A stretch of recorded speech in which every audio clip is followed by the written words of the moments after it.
Well, good morning, everyone. Welcome to AJ 118. Not really online, but our face-to-face class kind of morphing into a online lecture, if you will. So if you're watching this, again, this is AJ 118. It's Community and the Police, and we are trying to basically take our face-to-face class, which meets on Tuesday and Thursdays, and put it into an online environment, at least in the lecture component. So what we're going to cover today in our lecture is going to be Chapter 5, Implementing Community Policing. So let's look at the learning objectives for what we're going to cover today. We would like to identify the basic changes that are required in making the transition to community policing. We will compare and contrast the traditional look of a police organization, or how it looks on paper, if you will, and see what we may need to change in order to implement this thing called community policing. We're going to hopefully understand which may be the more effective way to approach supporting and sustaining a community policing initiative. So what tactics are the best way to go about that, or the best ones to use? We're going to explain what elements and points should be included in a strategic plan. And maybe you've heard that phrase before, but most businesses have that. They have a 1 year, a 3 year, a 5 year, some even a 10-year strategic plan, which means here we are now. How do we want to get to the end here? And what are some of the things that we're going to have to do in order to get there? So it's like a roadmap, kind of.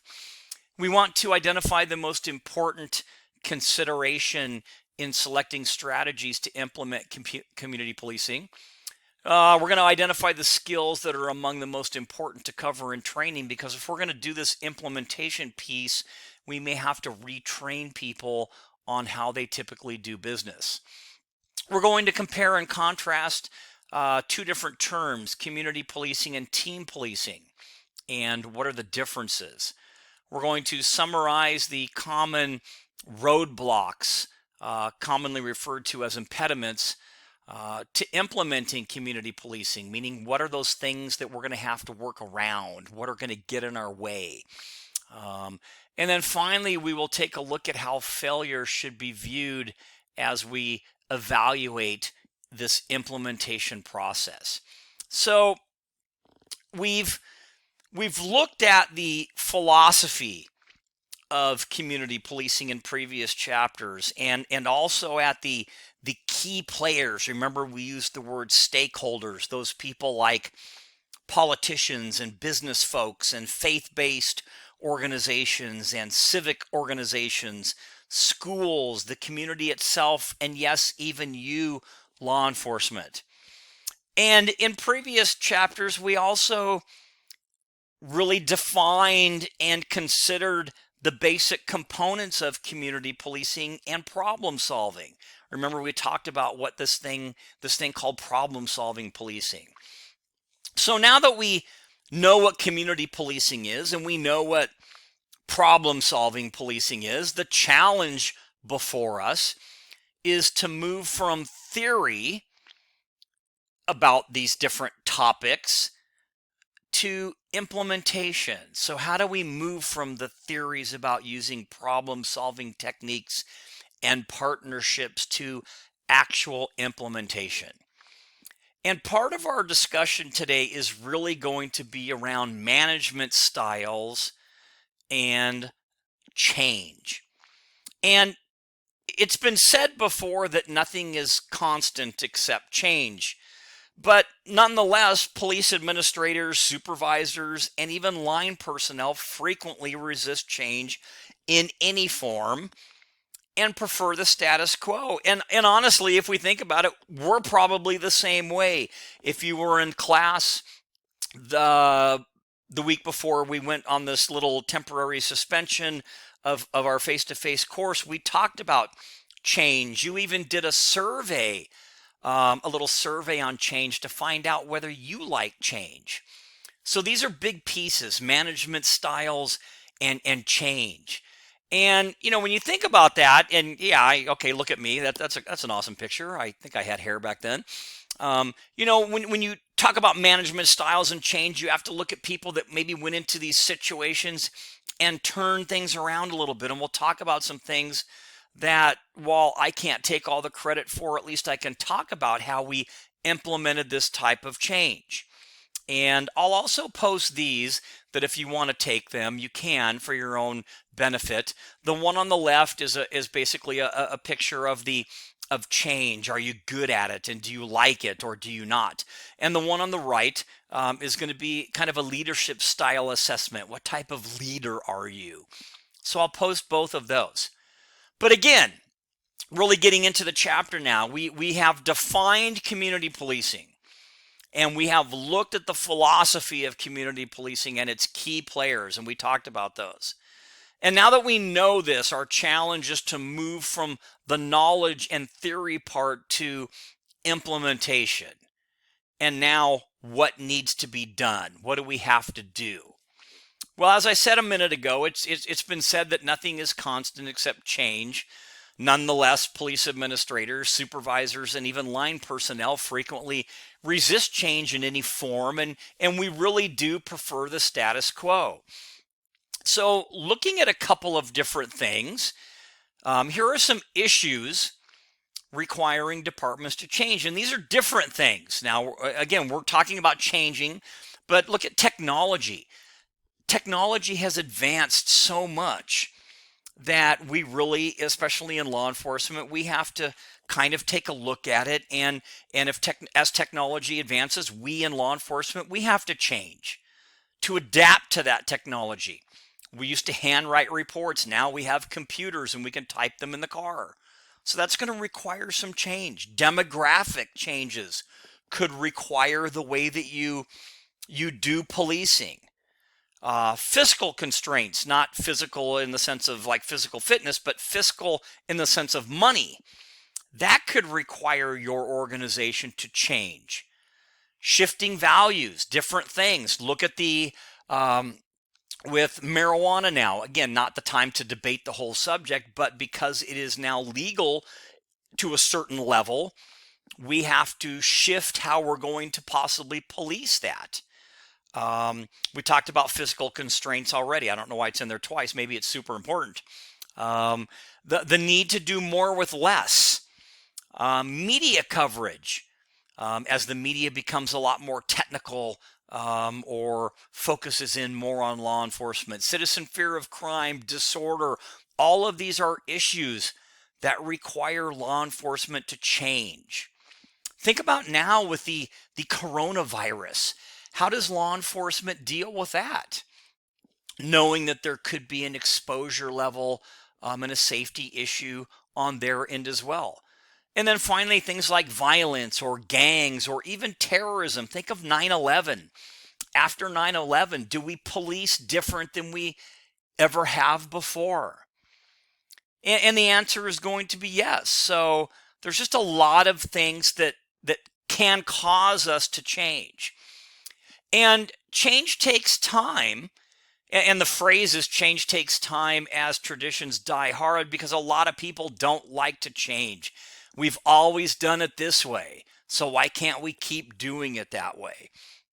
Now, most police officers find proposed changes to their culture, if you will, to be a little bit threatening. An example I can kind of give you about that would be like, let's say, body cameras.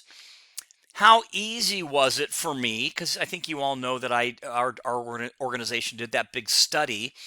How easy do you think it was to get officers to wear body cameras? So I go to England and I go to school and I come back and I tell my department of 100 and something cops and 40 something non-sworn personnel, hey, this is a great idea. Let's put these cameras on so we can record everything that you do. That took some change. It took a lot of meetings and a lot of time to convince individuals that this was a good thing. So, when you contemplate the challenges of change, we have to kind of remember that this huge ship can be, it's kind of a slow process. It's going to take time and some steadfast determination in order to get through that. And if you want to read the study, it's the Rialto Police Department body worn video camera experiment. A very interesting thing, and we'll probably talk about it in a couple chapters from now. But efforts to implement change or significant changes in policing of any kind have always kind of encountered lots of difficulties because frontline police services are, again, resistant to change. And if you think about it, most of us don't like it either. And the reason I have the photos here about the police pursuits is because at one time we could pretty much pursue anybody for anything. But then as we started finding we were getting involved in more critical incidents and crashing and injuring folks and this and that, that we had to change the way that we did it, the way that the policies changed with us to limit pursuits under certain circumstances. So again, this was a significant change. So kind of keep that in mind as we talk. And again, we've already said it, but most officers are usually not seen as they perform their duties. And because they're out there, we only have so many supervisors out there. So, in the field, officers have the ability to exercise what we call discretion in applying whatever model of policing their department uses. So again, you don't have a supervisor riding in your car with you, so you have a lot of discretion out there.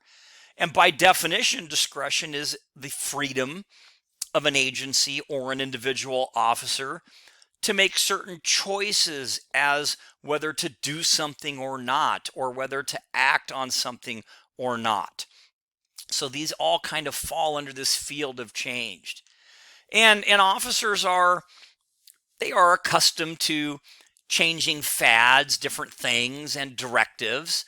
And they're also often a little bit cynical about what their supervisors might be asking for them to do.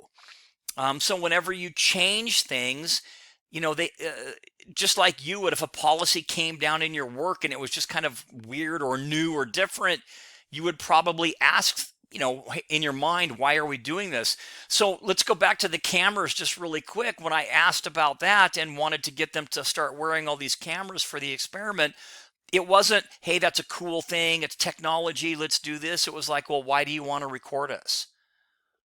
Are you just trying to get us in trouble? So sometimes they look at things from just that angle. So you can see why the change portion is really, really critical. Now, there's an author out there by the name of Goldstein, and he basically tells us that there are 5 concerns that have most strongly influenced the development of problem-oriented policing, meaning these are 5 things that are out there that really have kind of driven us towards this type of change, if that makes any sense. And the 5 are, number 1, police are preoccupied with efficiency, because sometimes they are. Law enforcement, they're very efficient. They want to get things done. And again, sometimes we are a little bit preoccupied with that. We want to handle the number of calls and get it done and get the screen cleared of calls, etc. Number 2, police devote most of their resources responding to calls. We do. But when we do that, we kind of reserve too small of a percentage of their time and energy for acting on their own initiative to prevent or reduce community problems, because we're out there responding to calls so often, if that makes sense. Number 3, the community is basically underutilized. And the community is a major resource with quite a bit of potential, but it is largely untapped. And so we have to figure out, how do we do that? Number 4 would be the underutilization of rank and file officer ideas, because within agencies, police have readily available to them a huge resource within, let's say, the officer ranks, which we call rank and file. whose time and talents really have not been used effectively. And what that means is cops have great ideas, and sometimes we don't look at those. And then finally, the last one would be the need for policy and organizational adjustments. So efforts to improve policing have often failed because they have not been adequately related to the overall dynamics and complexity of the police department that you work in. So adjustments in policies and structure and different things like that are required to accommodate and support those kinds of changes, if that makes any sense, and I hope it does. So with that being said, it's also important to be familiar with the 5 categories of what the textbook calls adopters. And these adopters are what you would encounter or expect within any organization. So the first adopter is going to be an innovator, and this is someone who is a risk taker and someone that embraces change and uncertainty. An early adopter is an opinion leader, and that particular individuals that people come to for advice. So someone that might have the ear of their patrol team or a leader within there. An early majority is someone that accepts new ideas. A late majority is someone that might be a little more skeptical, but can be persuaded to change. And then finally, you have the late adopter, which really is the most difficult person to change or convince, because these people tend to be a little suspicious of any type of change or innovation. So recognizing these individual characteristics might be helpful as you develop your strategy to sell, if you will, the community policing concept to your line personnel and your organization. So hopefully that kind of makes sense. And there's a couple of charts in here that talks about that fact that change takes time, and it also shows the 5 categories of adopters. So figure 5.1 in your textbook, which I think is on page 126, is this particular one. And then they have other ones that you can find in other textbooks as well. The names might be a little bit different. So they call the late adopters here the laggards, meaning lag behind. But you can see that it's still, they're very, very similar in the way that they look. So with that being said, keep in mind that as we talk about needed changes, that some changes have already occurred within departments that should make the transition to community policing a bit easier, including things like better educated officers, ones that have gone to school, or perhaps more diversity within the ranks, or maybe even a shift in incentives with some type of intrinsic personal worth type reward becoming as important as monetary rewards. And what they mean by that is, in our department, we used to, in briefing every day, we would have like like we called it early on catch of the day, meaning the coolest arrest of the day, and they would read that out in briefing, and whoever won for the day, kind of like got a little bit of pat on the back, and they had the catch or the arrest of the day or the week, something that's a little bit more intrinsic, personal worth versus like monetary. So there's a couple of different words. So know the difference between intrinsic and what they call extrinsic. And other changes we know are needed to move from the traditional reactive incident-driven mode of policing, which is how it used to be, to this proactive, problem-solving, collaborative mode of community policing. And the pictures here that you're looking at, it's not a microwave like somebody said in class. This is, in fact, an old mobile data terminal. This is our first computer in the car. Now, it wasn't much, but before that, we didn't have the dispatcher would get on the radio and give you the call. You would have to write the address down, and then you'd have to get out like a map book or a Thomas guide, if you remember what that is, and find the address. Well, here, the calls actually popped up on your screen, and you could push a button to dispatch yourself, and you could type in the disposition of the call. So it wasn't a full computer, but it was kind of this was it. So as we start to move into these different realms of proactive problem solving stuff. Remember, we talked about change. Technology is one of them.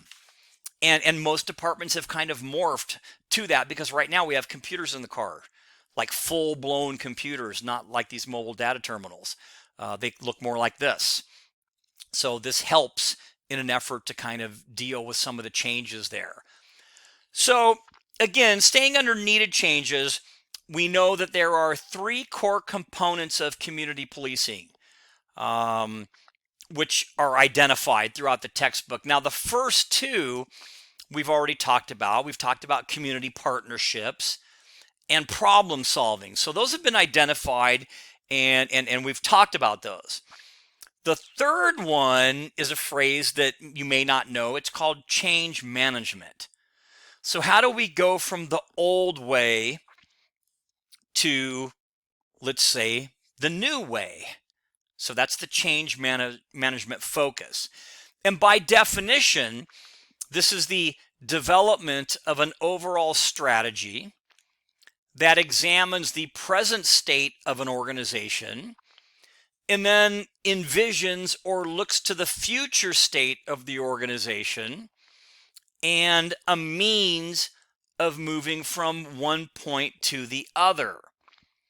So it's kind of, again, it's devising the means of moving from one place to another. So how do we do that? But that's the definition of change management. And this third component, change management, is going to require a change in a few areas of your department. So if you're going to implement this, you're going to have to make a little bit of a change. And some of those changes are going to be in management style, how you run the department, how you manage. Perhaps changing your mission statement. Remember, we talked about a mission and a vision statement in prior chapters. Maybe looking at how your organization looks on paper. Are the right divisions, teams, units, etc., in the right area in that organizational chart, if you will? And then finally, looking at maybe your general approach to fighting crime. So, although the term management, again, is pervasive in literature, seeking to guide organizations in their move towards implementing community policing, the overall importance of leadership in this transition can't be overlooked. So this is kind of where we're going with that. A successful transition process requires the commitment of the person in charge, the leader who is open and willing to make a change and supports decisions with energy and steadfastness, and basically has the officers back, if you will, as they start to do some of these different change things. So one of those change things, if you will, talks about management style. So that was the first one in that line that we just went through. So if we go back, remember management style. So although the term, again, management style is pervasive, in the literature, again, looking at departments that are implementing community policing, we know that a successful transition is going to require a leader who is open, willing to make change and support decisions. And yet another change that community policing requires is, again, that leadership style. So the traditional autocratic style, effective during the industrial age, and this is a leadership term, will not have the same effect in the 21st century. so that all that thing that used to be that autocratic style of management, like my way is the highway, that it won't work now, is what I'm trying to say. And there's a new term out there, a new leadership style called participatory. And this is where each individual has a voice in certain decisions, while the manager or the boss still has the ultimate decision-making authority. Everyone gets a voice in decisions, being able to express their views on certain things. And if you want to know the difference between what autocratic, or another word is called authoritarian, management style looks like as compared to participative or participatory management style, you can look at the comparisons here. Now, a great example of that, and I got to go quickly because there's a lot to cover, would be as a chief, I decided to paint the station. The color had been the same for who knows how long, and it just needed to be refreshed. Well, instead of picking my favorite color or what I thought was correct, I sent out an email, a survey to the whole department, everyone that works there, no matter who you were, asking what color do you think the department, the building should be painted. Now, if I asked you right now, how many emails do you think I got back? So let's just say, rounded off, that we have, say, 160 employees. I got like 98% return. So almost everybody responded, and I think it freaked them out because no one had really been asked before, even though it's simple, what color do you want this building? And everyone in the department, just about everybody, participated. And it was really, it was just something small, but it created that worth that, hey, they asked my opinion about something really simple. So that's an example of a participatory type style. Another thing that falls under the line of participatory leadership would be what we call intelligent foresight. And this is kind of where we're going to start looking at vision and mission statements again, just for a leader, just for a minute. So the leader in any organization needs to have a vision for the department and the community. And intelligent foresight basically starts with kind of a mental image that gradually evolves from kind of an abstract picture, if you will, to a fairly concrete series of either mission statements, goals, or objectives. So how do we kind of get there? And I kind of like to consider myself as one of those individuals that really can look forward and how are we going to make this type change. And there was a really cool article when I made chief of police, and I put it in here just to kind of show you how this kind of works. Former longtime Redlands Police Chief Jim Bierman, who is now the president of the Police Foundation in Washington, D.C., doing research as basically was contacted by the press. And when interviewed, he referred to me as one of the new breed of police chief, looking at research to see what is effective to control crime and disorder. So yeah, I was a little bit different. I didn't always stick with the status quo. I looked at some research to see how the organization might flourish under certain circumstances, and that's how we brought in like the body camera thing, looking at research, could it make our officers better? So just kind of an idea of vision. Again, vision, it could be different for every department. It should be tailored to reflect the personnel and the community, because we know that not every community is the same.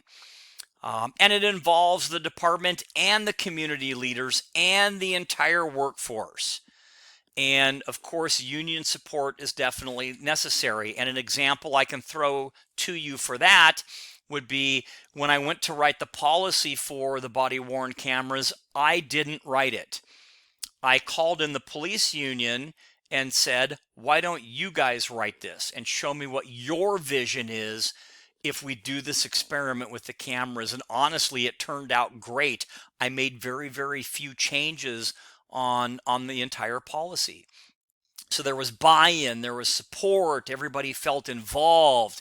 And that's part of creating the vision and getting the buy-in. And hopefully that kind of makes sense. But union support for any type of thing you're doing, even community policing, is necessary, because without it, or worse, with open opposition, meaning they don't like it, the risk of failure is going to be high.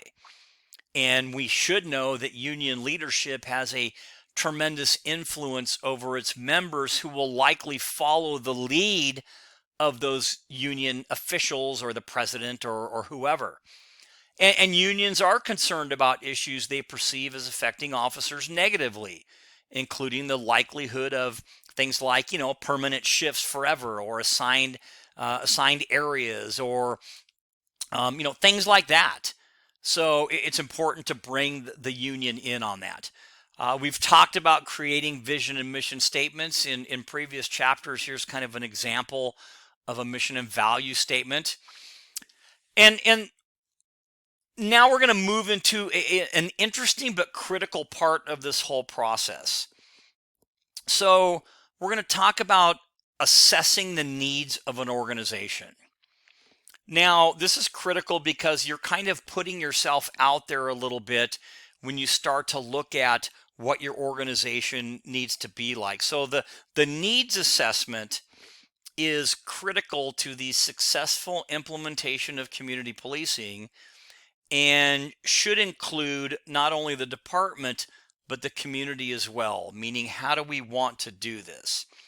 And the first step in the needs assessment is to analyze the department's organization, meaning look at how does it look. Under a traditional police management structure, command officers and supervisors typically have complete authority of those that work underneath them, and they really do have little tolerance for those ideas coming from the bottom.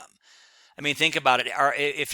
Have you ever been somewhere at a place of work and you came up with what you thought was a really cool idea and you sent it up through the chain, if you will, to the boss, and it never got there, or it just went up and came down and it was an automatic no?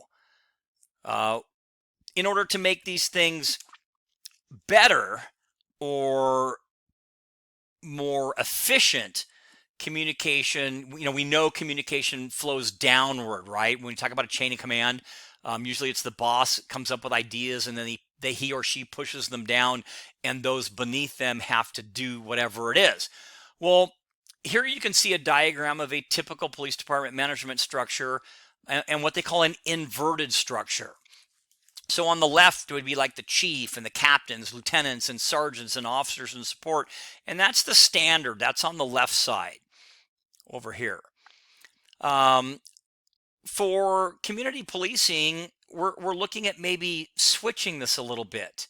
Now, again, top management still has the authority, just like middle management and first line supervisors, but we're giving the line staff, we're inverting this pyramid to give the line staff more organizational freedom, if you will, in order to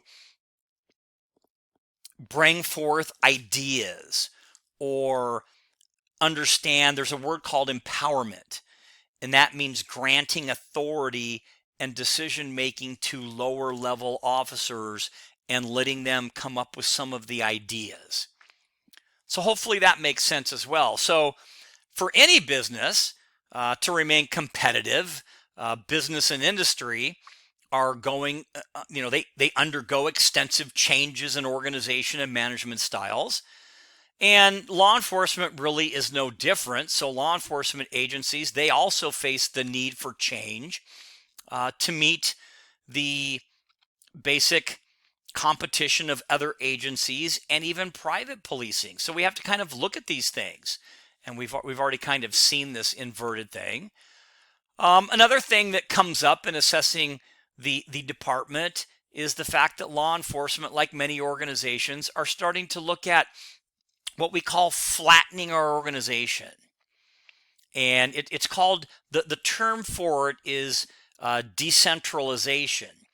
And that's kind of a principle that encourages flattening out the organization and places the more decision-making authority and autonomy at the level of, like, the patrol officer in this particular type example that I have.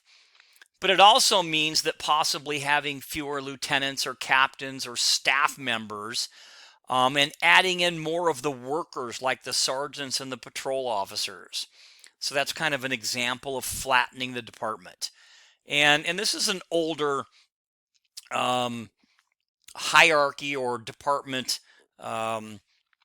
schematic, if you will, that kind of shows, it's not a pyramid, but you can see where it's got the chief up here and the captains are on the top, and then you have lieutenants underneath them here, and then you have different divisions and the officers that work underneath here. So that's one form of what an organizational chart looks like. And what flattening the organization will do, again, will be, it will empower officers. It'll grant authority and decision making to them to do some of these things. And we've already talked basically about what the definition of decentralization is. It does, again, push that decision-making authority down. So in summary, under the department needs, departments that have successfully implemented community policing have made several organizational changes. The bureaucracy of it is flattened a little bit and decentralized. The roles of those in management positions changes to leaders and mentors rather than managers and supervisors. So we're there for support for those officers. And with that, patrol officers are given new responsibilities and empowered to make decisions and to solve some of the problems in their particular areas where they're assigned. And also permanent shifts and areas are assigned. And the reason for permanent shifts or areas, and that doesn't mean permanent forever, but it means to keep officers in a particular area for a little while so they get to know the people there, and the people get to know them, and they know what types of crimes are happening there, and they know who belongs in the neighborhoods and all that kind of stuff, and it makes the officers a lot more effective. So finishing up, I want to show you kind of an interesting survey that we did. So we know law enforcement agencies can learn the views of the community and let the citizens know that their opinions matter. And a lot of times we use things like polls and surveys. Those have become popular, a very popular way to get a better idea about the views of a much larger segment of the population, meaning the citizens we serve. In Rialto, we actually, at one point, we sent out, if we went out and took a report from someone, let's say that their vehicle was burglarized, a week later, we would send out a written survey for the person to tell us how we did. When technology was better, we actually would send, if we had their email or contact information, they could log on to our website and they could actually complete an online survey, kind of a customer service thing. So we came up with certain things. We have these area community meetings that we started to do. We had coffee with the chief. We had community safety forums, all these different things that law enforcement was coming up with.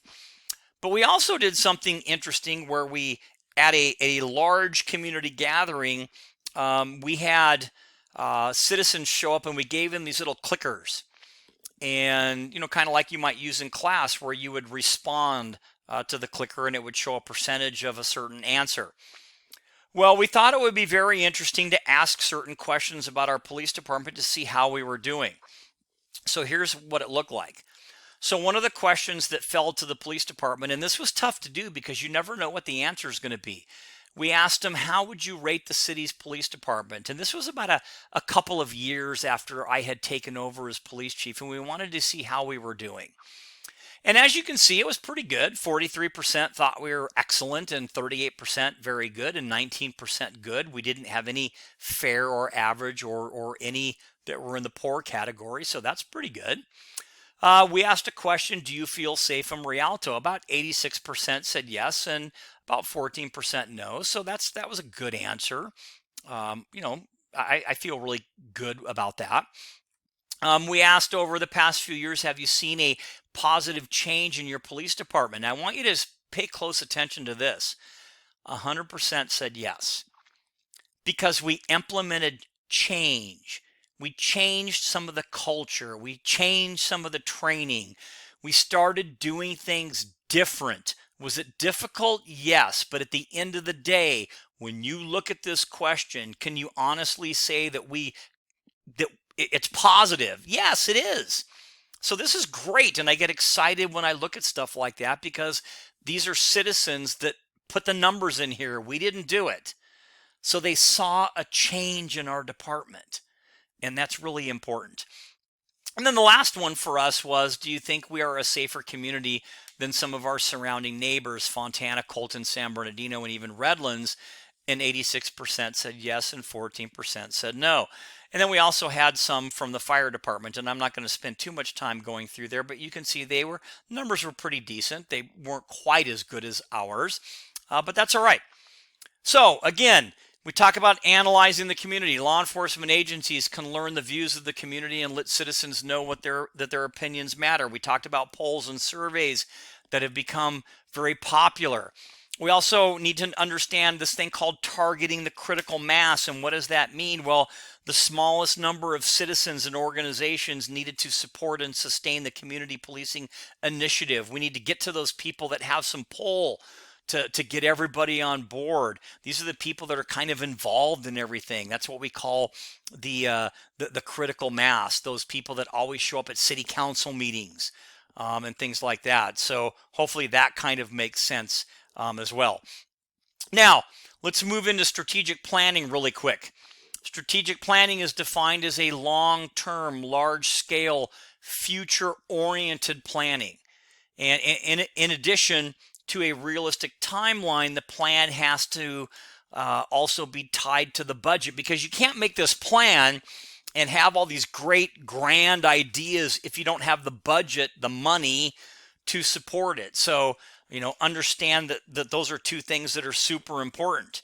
So strategic planning begins with a vision and mission statement. What do you want your department to do? And it's guided by the findings of the needs assessment. So all that needs assessment stuff we just talked about, that's going to help us guide our department. So based on the outcomes of some of the needs assessment, what do we need to do? Do we need to have this unit and not that unit? Do we need this kind of a team or not that team? And part of this also is developing goals and objectives and a strategy and timelines. How long is it going to take us to get from point A to point B? And how are we going to deal with those dilemmas or impediments? And making sure that we include those folks out there in the community as part of this entire thing. And some of the strategies, when you talk about developing strategies, can be things like foot patrol, bike patrol, could be even horse patrol if you have an area that would need that. It could be neighborhood watch or block watch, sending out newsletters, surveys. Now could be Facebook and Snapchat and all that other stuff that's out there. It can be volunteer programs or task forces or reentry or any other type of community program. All of these are important. And there are also other strategies that are linked to other departments or entities within your city, like working with crime-free multi-housing or code enforcement or fire inspectors, or coming up with homeless programs or business watch programs. And we already talked about the importance of patrol beats. That's why there's that little asterisk there, meaning the strategy of letting your officers work in a certain area for a longer period of time so they get to know everybody. Now, there are hundreds of strategies. The most important consideration, though, in selecting strategies would be to ensure that the strategies fit the community's unique needs and your resource level. So again, you can have all of the cool ideas out there you want, but remember, different cities have different issues. So the most important consideration when you're looking at these different strategies for community policing is to make sure that it fits in the uniqueness of that particular community, and that there are proper resources that are there for you to be able to fulfill that strategy. Part of one of the biggest parts of change and implementing community policing is to do it at the highest level, and it permeates all the way down through the organization to include your hiring and promoting. And what I mean by that is that recruiting and selecting personnel are among the most important considerations in successful implementation of the community policing philosophy, meaning, like, do you have those people that fit that type of philosophical mode, if you will? So selecting suitable, adaptable, self-disciplined recruits from the start is preferable to training officers lacking in those type of characteristics. Does that make sense? So if you really want to change your organization, as these new hires come on, you want to select those that are open to these philosophies, because remember, the older cop, the 30-year motor cop, is really tough to change their mind, because we know that cops don't like change. And Goldstein, an author, believes that police agencies that hold tight to the traditional crime fighting model of policing are going to have difficulty transitioning to the new ways of doing the job. Remember, we talked in prior chapters, moving from the warrior mentality, the knuckle dragger mentality, to do you remember what it was? I'll give you a couple seconds. Remember, we're going from warrior to, I'll let you fill in the blank. So hopefully you know what the answer is to that, because I don't want to just throw it out there. I want you to kind of think about it. But remember, we're looking at different hiring things.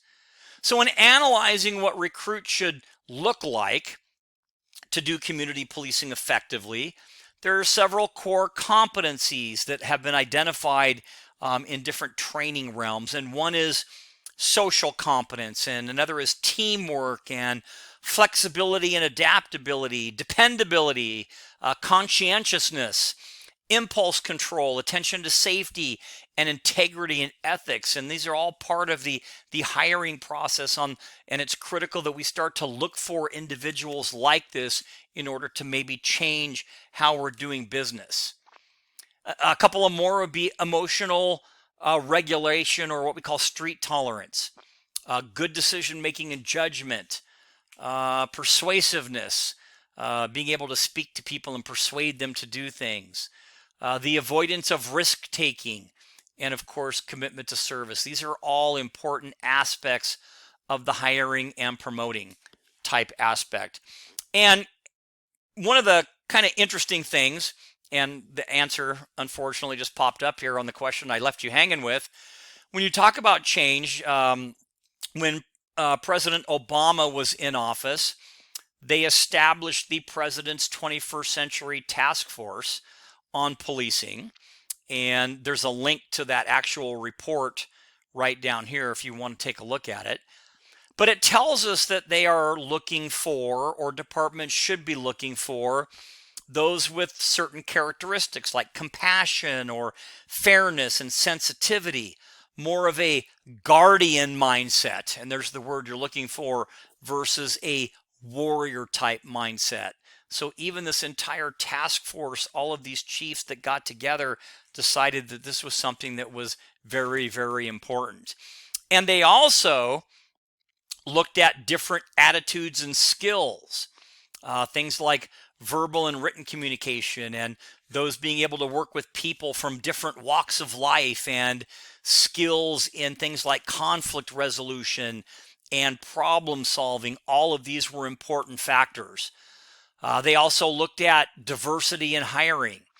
um, officers that reflect the makeup of the community, looking at things like racial, ethnic, and gender issues, and making sure that that is a reflection of the community. Religious beliefs, sexual orientation, family backgrounds, etc. So when you talk about hiring and promoting, again, including and having a large pool of diversity is super, super important. And what I want to kind of show you here is that a lot of departments do it better than some other ones. LAPD, I think, is one of the best departments when it comes to diversity and hiring and looking at different areas, if you will. So when you look at some of these recruitment flyers, you can see that it kind of runs the gamut, if you will, and that's important. And again, we've had lots of conversations on diversity. And along with that, again, talks about training. What are some things that we need to do? Well, training should be consistent with current department practices and procedures, of course, and new recruits trained by seasoned officers sometimes are often pressured to adopt these traditional methods of thinking. So what that means is that when we talk about our police training program, our FTO, our field training program, we need to have the right people training our new officers to make sure that they are learning the new philosophies of community policing rather than some of the old cultural things that we've had going on over the years, if that makes any sense to you. A few more things on training. If you want to know, a little bit more on where to go as far as hiring and training and things like that, you can go to the Commission on Post. This is the California Peace Officer Standards and Training website, and there's a lot of good information there. If you want to know a little bit more about training in itself, I'm going to cover it just very quick. The police academy typically, depending upon where you go, is about 920 hours of instruction. I actually think it's 960 now, extending over a 23-week, probably a 26-week period. All students have to successfully complete that phase in order to move on. And I have a link to the San Bernardino County Sheriff's Department Academy that has some videos and information if you want to look at it. The field training program that I talked about typically is in 4 phases for most departments, but it could be different. And it goes through phase 1, 2, 3, and 4, and you can see kind of what like falls underneath there, and each phase becomes a little bit more difficult as they move along. Most officers, just so you know, we have something in the business called perishable skills, and these are things that we have to retrain on every couple of years in order to stay certified. And these are training things like shooting. So arrest and control, meaning using handcuffs or your police baton or use of force, driver training, tactical firearms, and communication. These are all areas that are perishable, meaning if you don't use them enough, you tend to lose the skill a little bit. So that's why they're called perishable.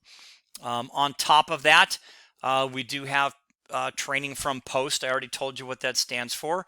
There is additional continuous professional training that is required about 24 hours every couple of years, which again could be driving, shooting, physical fitness, use of force, etc. So I'm not going to go through some examples of some of the other agencies that implemented community policing because I don't want to take too much time, but I want to talk about team policing and then we'll be done for this particular lecture. So team policing is basically where a group of individuals, they work together and they'll work together as a group all the time within whatever time period whatever board or shift it is. So let's say that we have 6-month rotating shifts. So for 6 months, everyone on team 2 works with team 2. So the same people work on all these different teams. So this would be like day shift, night shift, and your cover team. Cover team is so you have like more people on these days because typically they're a little busier than maybe Monday or Tuesday. So that's kind of the concept of team policing. And some of the lessons that we've learned on team policing is that back in the 70s and the 80s, this decentralization of authority did not survive as well as what we call geographic decentralization. And in the 60s and 70s, opposition from middle management was prevalent, and there was a lot of problems with technology and dispatching, and goals really weren't identified well, and things like that. So we had this kind of sort of team policing concept that's been going on for years, but those are some of the things that weren't good. That some lessons that we've learned. Now, some of the benefits, though, when you talk about community policing, is that it brings police closer to the people. So these are benefits of community policing. It creates productive partnerships. Citizens start to see problems and have solutions. The citizens feel empowered because you're working with them.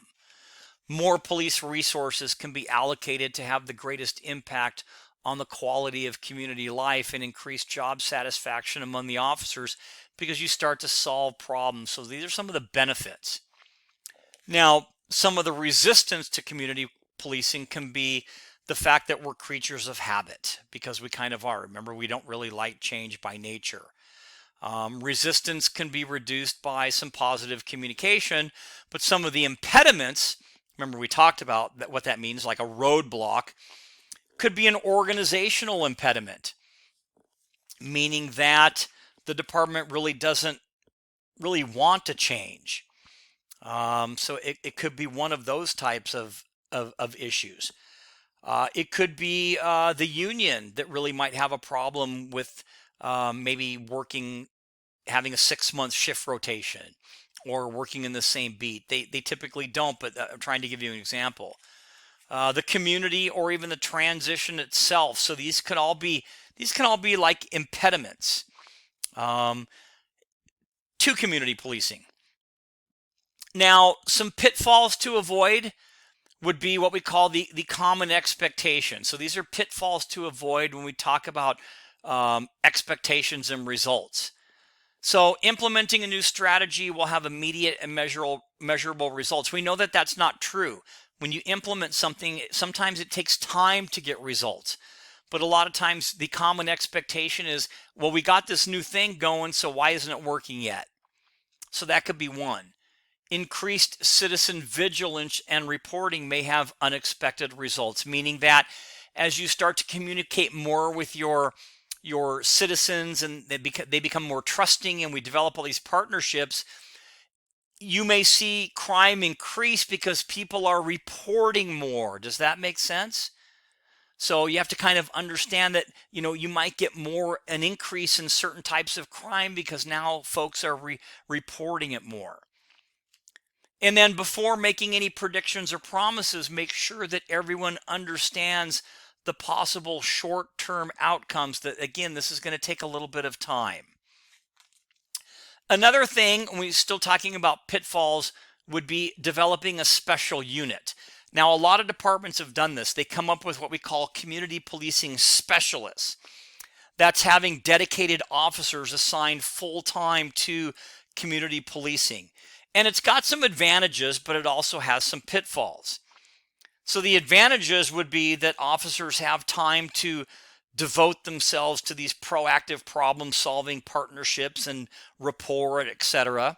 It's easier for agencies to develop the knowledge and skills needed to maximize efforts, and the visibility of community policing activities both within the department and in the community is increased because you have one particular unit or group.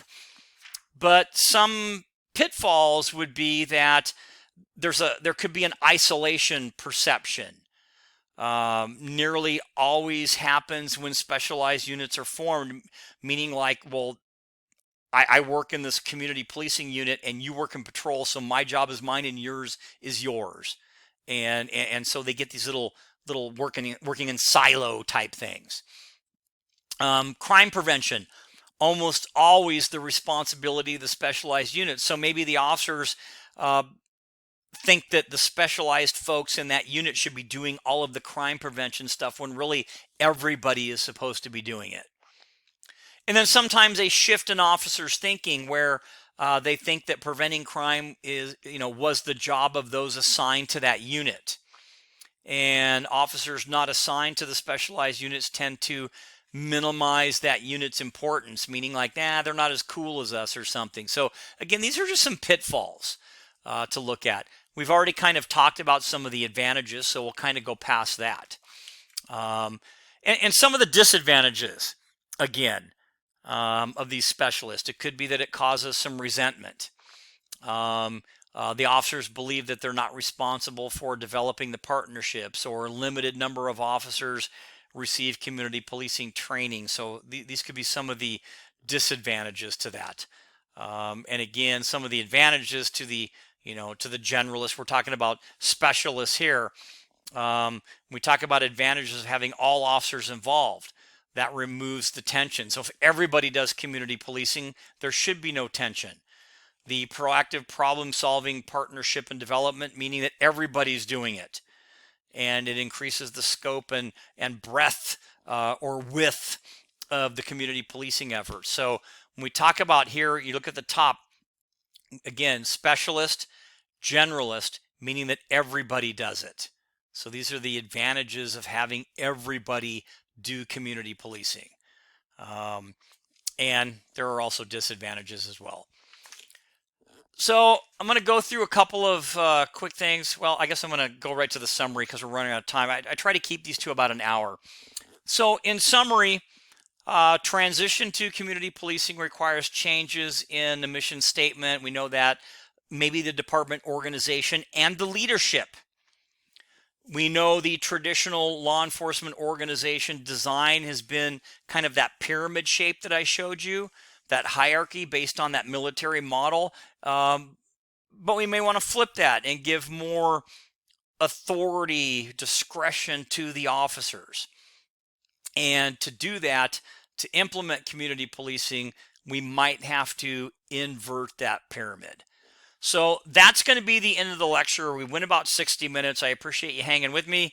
I'll give you more information in separate announcements or emails or even in little video chats, etc., on when we might go back to the face-to-face classes.